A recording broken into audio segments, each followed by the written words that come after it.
우리가 가끔 어떤 사람의 모습이 신경 쓰이고 또 불쾌하다는 생각이 들 때가 있잖아요. 그 사람에게서 바로 나와 닮은 모습이 보이기 때문입니다. 내 안에 내가 들여다보기 싫은 모습이 그 사람에게서 보이니까 그게 싫고 상당히 불쾌하다는 거예요. 뭐 그 사람의 그 단점이 굉장히 유치한 모습이거나 혹은 쉽게 토라진다거나 이 정도의 소위 약간 나쁘다 정도의 모습이면 흔쾌히 그래 나도 뭐 그런 면이 있지 하면서 인정하기는 어렵지 않죠. 하지만 그 사람이 악인이라면 어떨까요? 우리는 인정하기 너무 힘들죠. 악인과 나는 너무 다르다고 생각하니까요. 그런데 이 책을 읽고 있으면 그 나쁜 놈의 이야기를 내가 공감하는 순간이 생긴다는 겁니다. 심지어 그 인간을 동정하는 마음이 드는 경우도 있어요. 그러면서 나도 얼마든지 악해질 수 있구나 라는 걸 깨닫게 된다는 겁니다. 이런 걸 느끼게 한다. 참 이런 의미에서 이 저자인 정유정 작가는 묘한 재주를 가지고 계신 분입니다. 이 저자가 말하는 우리 안의 악은 과연 어떻게 존재하고 악은 어떻게 점화되어서 결국에는 폭발하는지 미지의 세계가 아닌 영혼이 사라진 인간의 내면 그 깊숙한 곳으로 여러분을 초대하는 책이 바로 종의 기원입니다. 종의 기원에서 주인공 한유진은 법대를 졸업하고 로스쿨을 준비하는 건장한 체격의 26살 청년입니다. 어머니와 죽은 형을 대신해 입양된 친구 혜진과 셋이서 함께 살고 있었습니다. 그런데 깜깜한 새벽녘 유진은 비릿하고 진한 피냄새에 잠에서 깨어납니다. 피냄새가 잠을 깨웠다. 코가 아니라 온몸이 빨아들이는 듯한 냄새였다. 공명관을 통과하는 소리처럼 내 안에서 되울리고 증폭되는 냄새였다. 시야에선 기이한 사파들이 표류하고 있었다. 안개 속에 들어선 가로등에 부옇고 노란 빛, 발 아래로 소용돌이 치며 흐르는 강물, 비에 젖은 차도 위를 구르는 진홍빛 우산, 바람에 벌럭거리는 공사장 가림막 비닐, 머리 위 어디쯤에선 발음이 어눌한 남자의 노랫소리가 울리고 있었다. 잠에서 깨자마자 같이 사는 친구 혜진에게 전화 한 통이 걸려옵니다. 혜진은 유진에게 어머니와 통화가 안 된다는 이야기를 전하고는 전화를 끊습니다. 그리고 이때부터 유진은 뭔가 이상한 기분을 느낍니다. 자리에 앉아 어둑한 방을 밝히기 위해 불을 켠 유진은 큰 혼란에 빠집니다. 방 안이 새빨갛게 피로 물든 겁니다. 침대, 침배포, 이불, 베개 알 것 없이 그의 몸이 닿은 곳은 죄다 빨간 피가 낭자했기 때문이죠. 방바닥에도 핏자국과 피 묻은 발자국들이 다닥다닥 찍혀 있었고 그의 얼굴, 검정 스웨터와 운동복 바지와 양말까지 선지처럼 웅고된 핏물이 덕지덕지 들러붙어 있었습니다. 유진은 전날 밤의 일을 기억하려 했지만 실패하고 말았죠. 이게 어떻게 된 일일까요?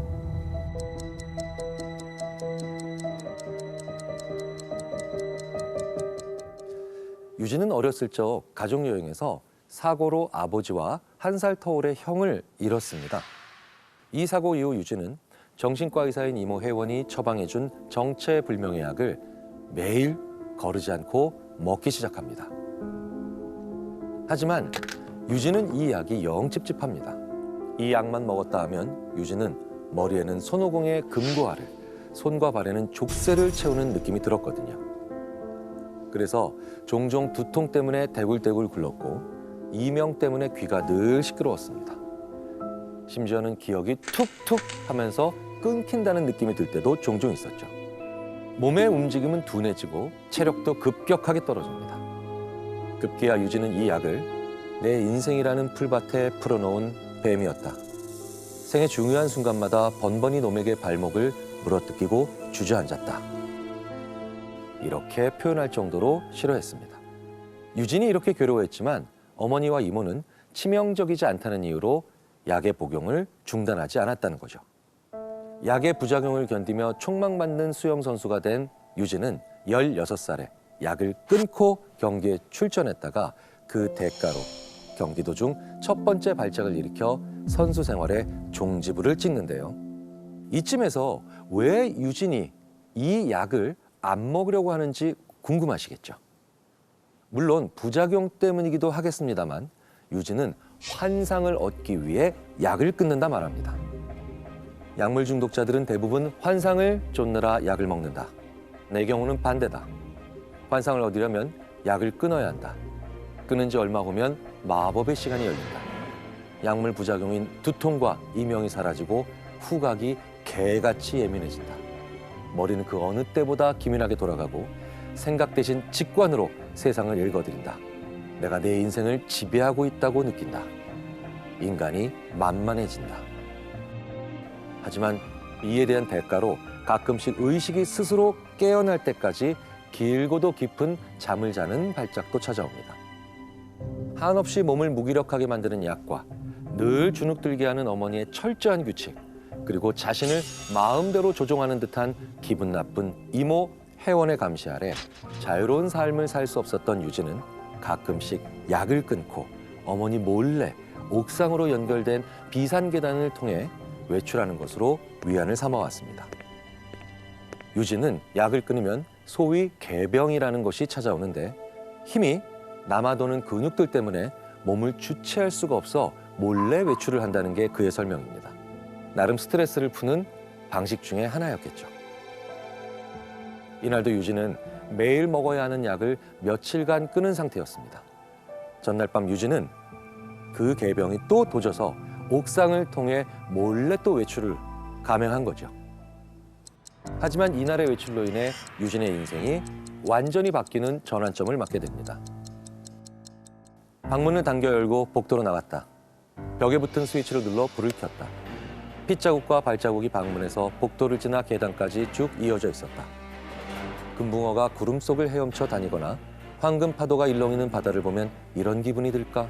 나는 문짝에 등을 기대고 서서 평소 청군이라 부르는 머릿속 낙관주의자의 속삭임을 들었다. 꿈이야. 아직 깨어나지 않은 거라고. 현실에서 이따위 일이 일어날 리 없잖아. 방 밖도 사정은 마찬가지였습니다. 방 안처럼 피투성이가 되어 있었습니다. 그런데 이 구절을 읽으면서 이 부분 좀 이상하지 않으셨나요? 전 처음에 무슨 소린가 했습니다. 금붕어가 구름 속을 헤엄쳐 다니거나 황금 파도가 일렁이는 바다를 보면 이런 기분이 들까? 끔찍한 장면을 봤는데 구름 속을 헤엄치는 금붕어, 황금 파도가 도대체 웬 말이냐고요. 보통 우리들은 신비롭고 설레인 걸 느낄 때 이런 표현들을 쓰잖아요. 그런데 여기서 유진은 피투성이의 집안을 보고 저런 기분이 든 겁니다. 우리에게 일반적으로 끔찍한 장면이 유진의 눈에는 마치 아름다운 풍광을 보는 것과 같은 거라는 거죠. 좋은 감정과 연결되면 안 되는 비극과 이 좋은 감정을 연결시켜버리는 겁니다. 우리의 감정 연결선과 많이 다르다는 거죠. 좀 섬뜩하시죠? 이상하긴 하지만 그를 좀 더 지켜봐야 할 것 같습니다. 유진은 이 모든 일의 진실을 알아보기 위해 아래층으로 내려갑니다. 아래층도 피투성이로 도배된 위층과 사정이 별반 다르지 않았습니다. 굳이 다른 점이 하나 있다면 주방과 계단을 가르는 칸막이 벽 및 피 웅덩이 안에 맨발 한 쌍이 나란히 놓여 있다는 점만 빼고요. 유진은 가까이 다가갑니다. 긴 머리채를 얼굴에 덮어쓴 여자가 죽은 채 바닥에 누워 있었습니다. 유진은 죽은 여자에게 가까이 다가가 누군지 확인합니다. 그 사람은 바로 그의 어머니였습니다. 눈앞이 어둑해 왔다. 멀미가 났다.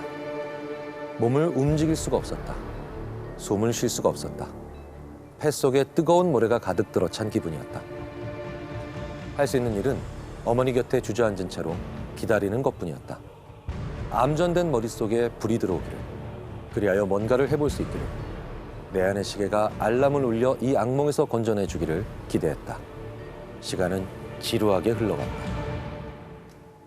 여기서 중요한 건 신체적인 반응만 있을 뿐 유진의 감정 표현이 전혀 보이지가 않아요. 보통 정상적인 사람이라면 이런 갑작스러운 죽음을 맞이할 때 강한 트라우마가 올 만큼 충격을 받고 그리고 그 사람이 가족이라는 걸 느끼면 어마어마한 상실감으로 고통에 빠질 가능성이 큽니다. 사람들은 이게 진짜일 리 없다고 부정하거나 현실 자체를 직면하고 싶지 않아서 피하려고 하는 태도도 많이 보입니다. 즉, 우리는 엄청난 감정의 소용돌이 속으로 빠져들면서 그 장면과 그 사건에 대응하게 된다는 겁니다. 그래서 아무리 감정 제어에 뛰어난 사람이라도 살인과 같은 갑작스러운 죽음과 마주하면 이성적인 판단과 행동이 어려워진다는 겁니다. 심리학에서 감정, 즉 feeling은 감각, 센세이션을 느끼면서 나타나는 정서입니다. 쉽게 말씀드려서 우리가 두렵기 때문에 떤다, 슬프기 때문에 운다 라고 알고 있는데 그게 다는 아니라는 거예요. 우리가 떨고 있기 때문에 두려움을 느끼고 울고 있기 때문에 슬픔을 느끼는 그런 정반대 방향의 경우도 얼마든지 있다는 겁니다. 감각을 통해 감정이 자연스럽게 나온다는 거죠. 그런데 유진은 감각은 있지만 이런 신체적 반응을 느끼면서 자연스럽게 나와야 하는 감정이 없는 사람인 겁니다. 그래서 구절을 보면 죄다 신체적인 반응, 즉 감각밖에 없습니다. 지금 그 사건이나 대상이 나에게 주는 물리적인 경험에 대한 있는 그대로의 묘사뿐이죠. 어머니의 죽음 앞에 본인의 감정은 전혀 없다는 거예요. 뭔가 알 수 없는 불쾌감이 들고 뭐 이런 인간이 다 있나 싶은 대목이라는 거죠. 더 소름 돋는 건 시간이 지루하게 흘러간다는 표현입니다. 보통 우리는 이런 상황에서 시간이 아예 멈췄다 라거나 혹은 1분이 1시간처럼 느껴진다 이런 긴 시간의 정도로 표현하지 지루함과 연결하지는 않는다는 거죠. 이건 역시도 아무 감정이 없다는 것을 바로 보여주고 있는 겁니다. 사실 끔찍함, 불쾌함 그런 일부 감정들은 우리가 후천적으로 문화적으로 학습하게 되는 것들이죠. 아마도 유진은 이런 감정들에 대해서 알려줘도 이해를 할 수가 없기 때문에 성장해 가면서 학습 자체를 할 수가 없었을 겁니다.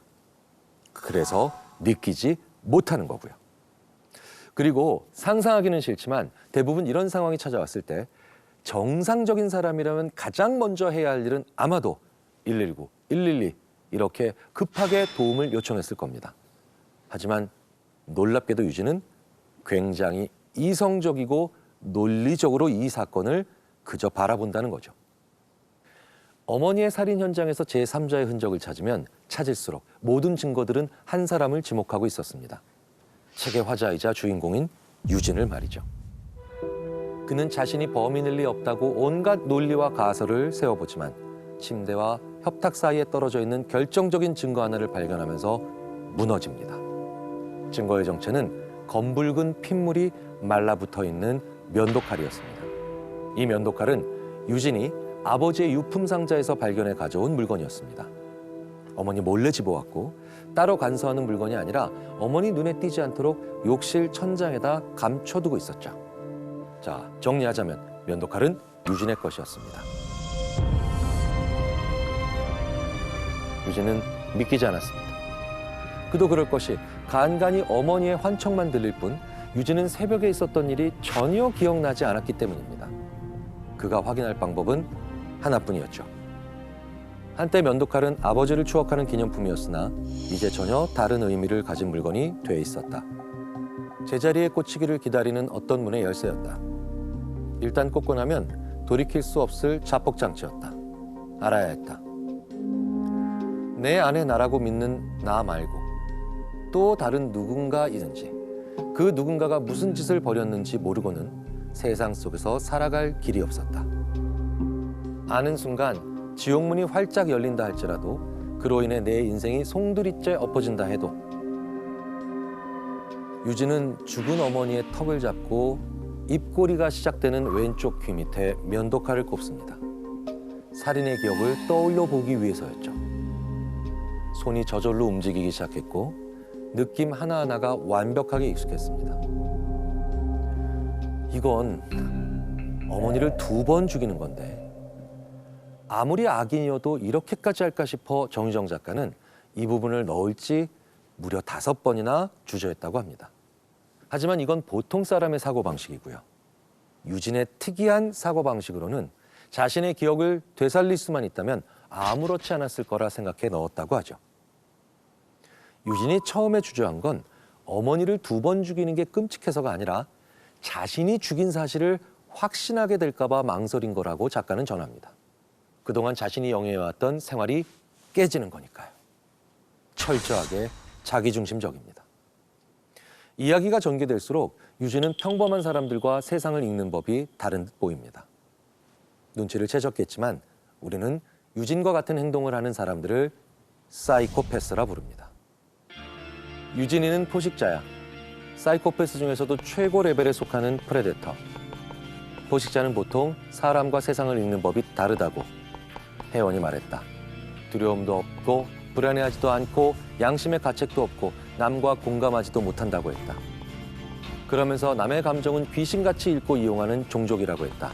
타고나길 그렇게 타고났다고 했다. 유진은 죽은 어머니 방에서 노트 한 권을 발견합니다. 본인이 지난 16년간 어머니와 이모에게 약 먹기를 강요받으며 속박당한 이유가 노트에 기록되어 있었습니다. 자신이 포식자, 즉 사이코패스였기 때문임을 알게 됩니다. 유진은 온 생각이 일시에 정지됩니다. 정유정 작가는 유진과 같은 사이코패스들은 어떤 사람인지 작품에서 정신과 의사인 이모 혜원을 통해 전달하고 있는데요. 이 책에서는 사이코패스 중 최고 레벨을 포식자로 표현했습니다. 사실 프레데터는 심리학에서는 잘 사용하지 않는 단어인데요.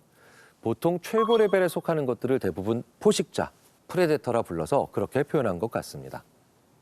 사이코패스는 심리학에서 어둠의 3요소, 나만 잘나야 된다라는 나르시시즘, 다른 사람들을 내 마음대로 조종하겠다는 생각을 가진 마키아벨리즘과 함께 악의 3요소로 불리는데요.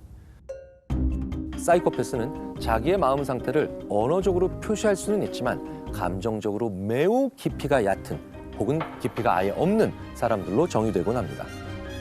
심리학자인 존과 케이는 이들에 대해서 가사는 알고 있지만 음악은 이해하지 못한다라는 식으로 표현하기도 했죠. 다양한 연구들에 의하면 사이코패스는 슬픔, 공포, 역겨움 등을 느끼는 상황이 일반적인 사람들과 매우 다르고 이로 인해 가해자는 피해자에게 반복적으로 그것도 잔혹한 범죄를 저지르는 게 조금도 이상하지 않은 경우가 다반사인 거죠. 특히 사용하는 단어도 좀 독특한 측면들이 있습니다. 음식, 성, 혹은 돈 등과 같이 1차원적인 기본적 욕구에 훨씬 더 많은 초점을 맞춘다는 겁니다. 이렇게 1차원적인 욕구에 사이코패스들이 초점을 유난히 맞추는 이유는 바로 사이코패스들이 사회적으로 성장하지 못했기 때문이에요. 인정, 격려, 이런 추상적이고 문화적이며 사회적인 그런 욕구에 대해서 조금도 중요하게 생각을 하지 않으니 오로지 1차원적인 욕구만을 계속해서 키워나간다는 겁니다. 그래서 실제로 사이코패스 성향을 가진 살인자들을 인터뷰해보면 왜 그 사람을 살해했습니까? 라면 자기 혼자 먹고 있더라고요. 이렇게 사람을 살해한 경우가 1차원적인 경우가 다반사라는 거죠. 사이코패스는 외관상으로는 상당히 정상적으로 보이고 지능도 보통 수준 이상이지만 극단적으로 이기적이며 타인을 목적 달성의 도구로 이용하고 무책임하면서 냉담하고 쉽게 거짓말을 하는 특징들이 있습니다.